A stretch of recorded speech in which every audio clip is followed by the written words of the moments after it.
I was doing requirements for creating the documentation and started interfacing with marketing, right? Because who was going to use the document? You had to know who was going to buy the product. I spent time on Wall Street, understand the publishing world, because Wall Street is nothing but a big publisher. In your long experience, how has the space of B2B marketing demand generation evolved? The early days, folks were happy to get some clicks, got clicks on an ad, and then you hope that they would buy, right? And we've quickly seen that Google, Facebook, with their machine learning, that they can get anybody to click on almost anything, and getting someone to come to your website, even to fill out a form. How do you kind of infuse the right tactics at different stages of the buyer journey? A lot of that comes down to creative testing, what's going to work in the journey.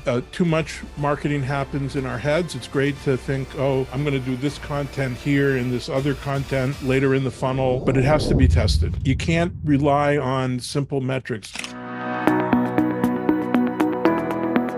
Hi, welcome everyone to the next episode of our RevTalks interviews, where we interview leading marketing and B2B demand generation professionals and leaders on their journeys, experiences, and learning. I'm very happy to welcome my friend and advisor and customer, Harry Hawk, to this program. Welcome, Harry. Dipinder, thank you. It's fantastic to be here talking about marketing. I love it. It's definitely my passion. Absolutely. It's a pleasure, Harry, to have you here. Harry, you've had a very eclectic and long career in marketing, digital marketing, demand generation. And I would also like to point out that you have other skill sets. You've been involved with a food festival, right? And you also teach. You've also Yes. as a professor. So we'd love to understand your journey in your own words, your introduction, and your key learnings along the way. It goes back a long way, but in college, I took a class in CMOS technology and somehow ended up doing some consulting at Bell Laboratories on network control systems. And I was doing requirements for creating the documentation and started interfacing with marketing, right?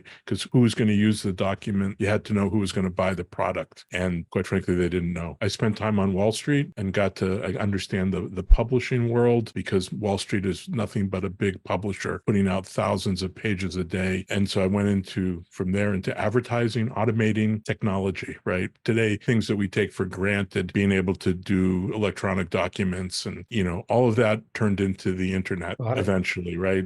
Markup languages, technologies to communicate better and faster. And I've spent the majority of my career in B2B SaaS, in startups, exploring, trying new things, always trying to be at the cutting edge, because honestly, that's where the excitement is. No, that's great. It's a great journey that you've had. It's pretty varied. And I'm sure you've had, just based on the first time we interacted, you knew a lot of the stuff that I was learning from you around demand generation, attribution methods, as well as techniques around deep funnel optimization, etc., which we'll go into. Yep. But just in your long experience, how has the space of B2B marketing demand generation evolved, right? Like, how has it changed when you first started to where it is now? I'm sure there's been a lot of developments. I would love to hear it from your perspective. The early days, folks were happy to get some clicks, got clicks on an ad, people visiting your website. That was kind of all that you could do. And then you hope that they would buy, right? And we've quickly seen over the last 10 years that Google, Facebook, with their machine learning acumen, their ability to have large data sets and learn from it, that they can get anybody to click on almost anything, and getting someone to come to your website, even to fill out a form, isn't going to move the needle. So it's this very complex,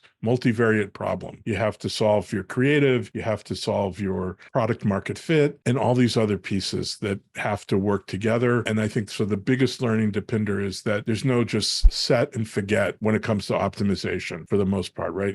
It's constantly evolving. Your product is offering new features, new functions, and the demand gen team has to stay on top of all of that, constantly working to beat themselves. No, absolutely. I think you're completely right. It's a multivariate problem. It's continuously evolving. And then just staying on top of the complex motion that's happening and the buyer journeys that are happening, and how do you kind of infuse the right tactics at different stages of the buyer journey? That itself is a huge both problem to solve and opportunity. Now, having spoken, go ahead. Well, what I want to say, I think a lot of that comes down to creative testing, what's going to work in the journey. Too much marketing happens in our heads. It's great to think, oh, I'm going to do this content here and this other content later in the funnel. I'm going to talk about product marketing here. I'm going to talk about features and functions there. But it has to be tested. Statistical relevance ultimately comes back. I know you have have some statistical background with product marketing mix and those kinds of things, right? You can't rely on simple metrics.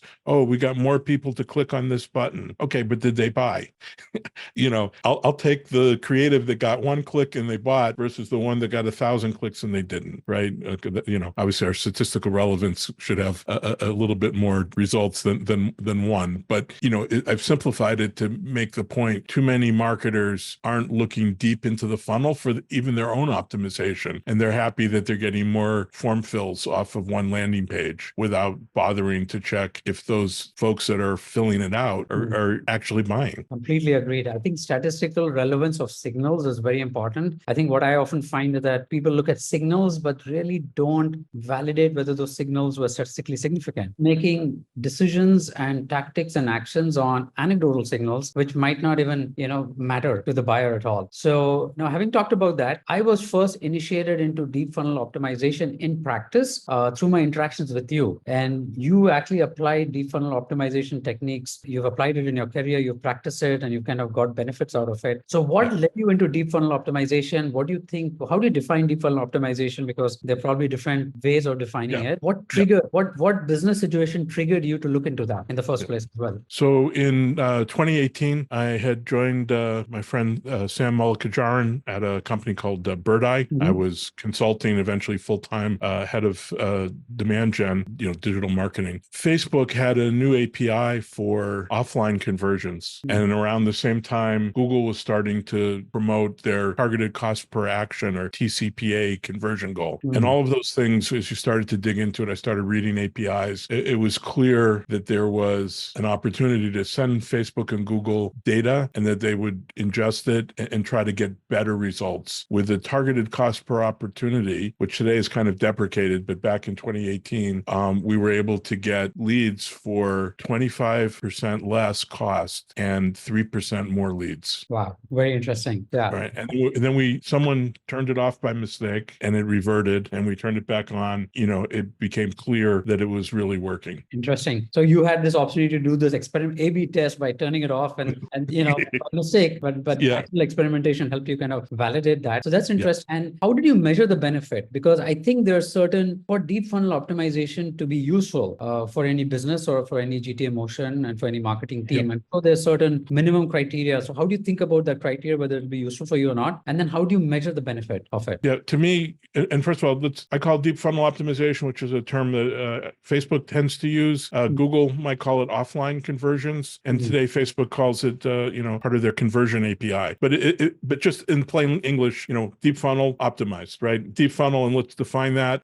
Under everything after the form fill. If we're talking SaaS, particularly B2B SaaS, you get that form fill. That's the last thing that they're really doing online. You might have a final checkout where they give you the 10, 20, 30,000 on a credit card or sign an online contract, but everything else is not online. And so it's taking all these offline events and exposing them. And it makes sense if you think about where it comes from, which is e-commerce. Facebook and Google have a lot of e-commerce through their ad platforms, and all of those transactions, the vast majority of it is online. So it was very easy, companies like Klaviyo, many other different tools that are out there. So as someone comes to an e-commerce site, they can tell what was added to the cart, the product description, taxonomy data around that product, as well as obviously the price, how much was added to the cart, was things left in the cart, looking at products, product detail pages. Anyway, you can think of hundreds of events that you could get off of an e-commerce site. B2B SaaS, they filled out a form and then there's nothing else. And so we have to find a way to send that data to Facebook,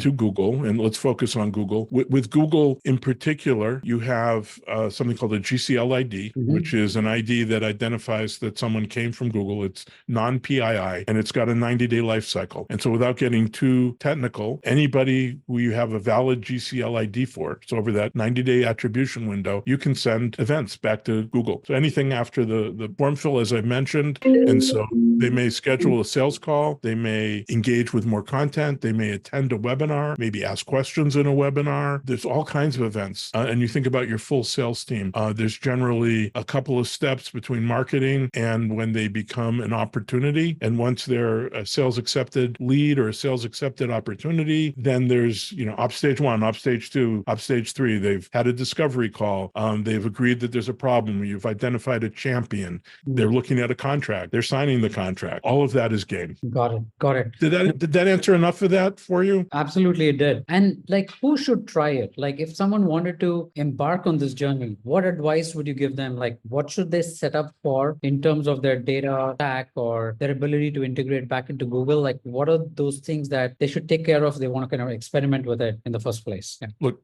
there's a lot of ways to do it. You can do it with Zapier. You can, do it a little bit in HubSpot. The problem is we have to think about, this kind of gets back to the statistical relevance. You have to actually think of the data that you're sending. And one of the critical pieces is you have to send a value, because it goes back to e-commerce. What was added to the cart and how much was it worth? What was purchased and how much did they spend? And so these systems at Google are waiting for a currency value, but it's just a value. We can abstract it. Even though it's in a currency, it's just a number from 1 to 100, from 1 to 1,000, whatever you want to use. And you need a lot of data.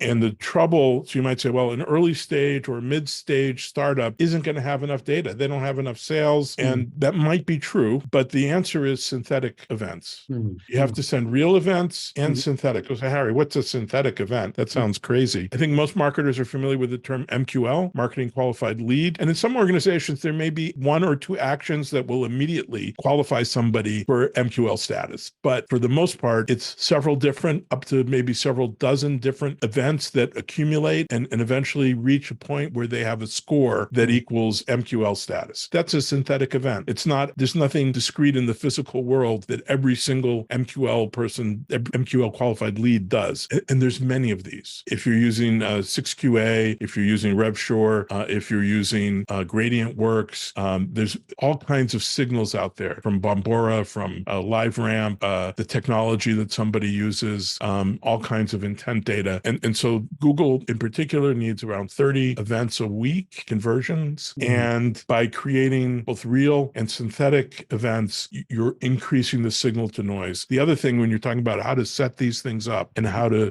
prepare for it is to go out and find all of the signals that you do have, real or synthetic, and go through your whole sales cycle, your marketing cycle, and identify all the events.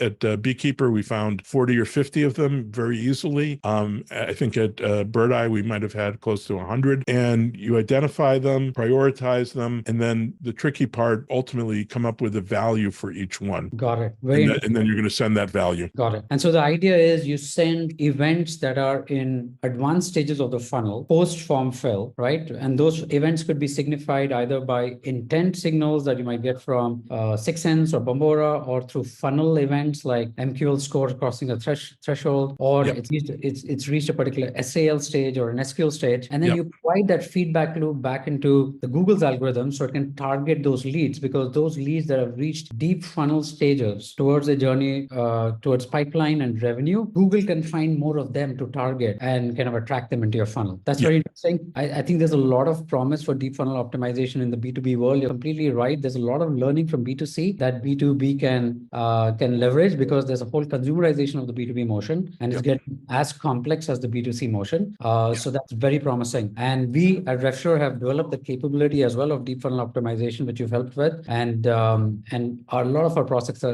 are very excited about it. Lastly, to end this conversation, what resources do you use, or podcasts or reading material that you use to keep yourself updated with what's happening in B2B SaaS and demand generation, etc.? It used to be all kinds of publications and things, but these days, a lot of it is LinkedIn, right? I'm just on LinkedIn, seeing what my peers are talking about, watching both on LinkedIn and also on X, watching what the what the D2C, what the direct-to-consumer folks are doing to see if there's something I can learn from that. They're all over creative optimization, and there's a lot to learn from them as well. Got it. Very interesting. Definitely a lot to learn from B2C and D2C and take it into the B2B world. Well, thanks for that, Harry. We'll really enjoyed the conversation. And for all our listeners, we will post this on LinkedIn as well as on RevSure website. And you can always reach out to Harry on LinkedIn, I presume. Yes, Harry Hawk. Okay. So thank you, Harry. Thank you so much. Talk to you soon. Thanks. Bye.